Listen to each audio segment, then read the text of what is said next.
गिबियावनो relive news 24 नि नायगिरि नोंथांमोनखौ बरायग्रोनानै लाग्रोनाय जाबाय।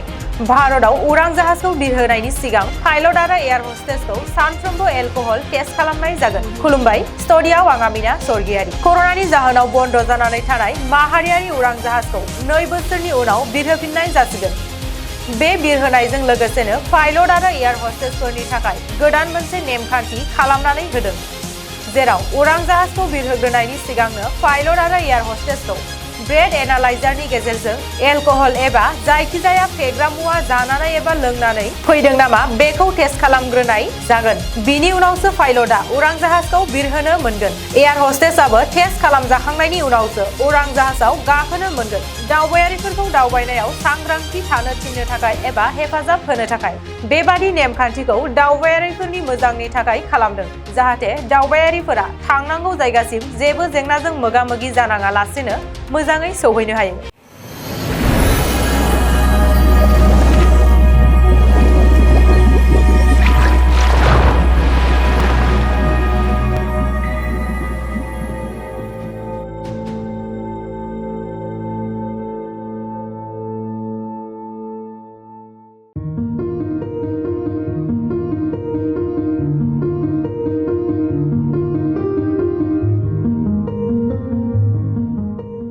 नोंथांमोना सानफ्रोमबोनि खौरांखौ मोननो थाखाय रिलाइव निउज 24 बड' इउट्युब चेनेलखौ साबस्क्राइब खालामनायजों लोगोसे फेसबुक पेजखौ फल' खालामनानै लाइक शेयार खालामनो दाबाव। गोजोन्थों।